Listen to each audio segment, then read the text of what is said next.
guys, today we'll be talking about Bo Yi and Shu Qi, who were two legendary brothers of the Shang dynasty, and how Confucius thought of them and admired them, and also the lesson of not holding grudges.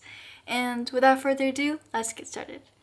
5.23. The master said Bo Yi and Shu Qi did not dwell on old wrongs, and so they were rarely blameful.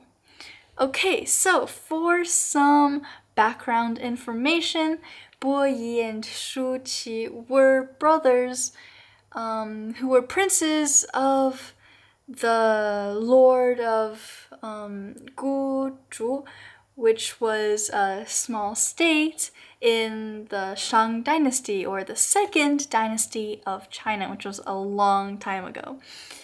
And since the father favored Shu Qi more than Bo Yi, and Shu Qi is the youngest son, by the way, he wanted him to be his successor when he died. But upon their father's death, Shu Qi refused to take the throne because traditionally it was the elder brother who was meant to inherit the throne. But Bo Yi didn't want to disobey his father's last wish, so he insisted that Shu Qi would take the throne. But instead of fighting and arguing about it, they just both decided to leave the state and left the middle child to govern the state. And so they eventually went to the state of Zhou, and if you don't recognize that yet, it's the name for the Zhou dynasty. That's the same Zhou. And that was because so originally they wanted to go there because they heard that the king there, or the ruler there, was very virtuous. But upon arriving there, they realized that his son had taken over because he passed away, and now his son wants to defeat the Shang emperor with his army.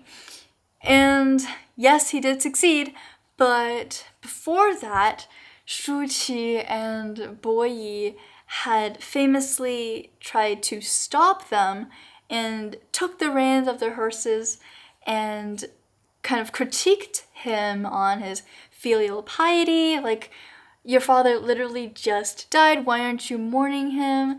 And why are you just taking up his sword and shield so easily and going away? And second of all, on his loyalty, because why would you try to kill your superior, your leader? That's not very gentlemanly of you, I guess. But this guy refused to listen, and yes, they did defeat the Shang emperor, and now it's the Zhou dynasty. Bo Yi and Shu Qi also refused to eat impure grain because they saw this as a very violent transition, and so they went to the mountains and starved to death. And yeah, that was the story part of it. That it was just some background information on who these two people are.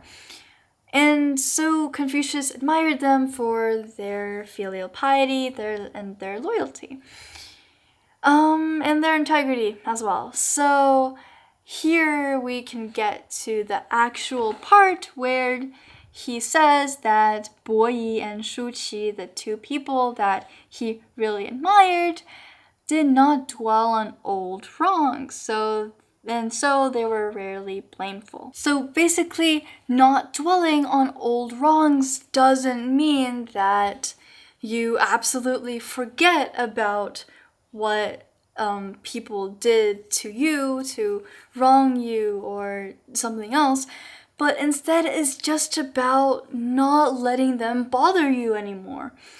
And it's essentially because if you're still thinking about that and clinging onto it and holding a grudge against them, then you're still being affected by them. And so if you still dwell on it, then you're still a prisoner of the person who wronged you. And this isn't really forgiving that person either. It's just strategically making it so that you don't waste your own mental energy.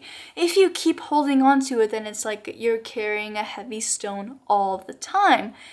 But just letting it go and being a little more forgiving to other people, that can do wonders for you as well. And so although these two brothers were literally starving on a mountain, they weren't complaining about what happened before that or about the people who made them go there. And so by refusing to feed the fire of their past injuries with their attention, the fire eventually went out. And because they were not clinging to the evil of others, they can focus on the goodness of themselves and their character. And yeah, that'll be all today, and I'll see you in the next one. Bye!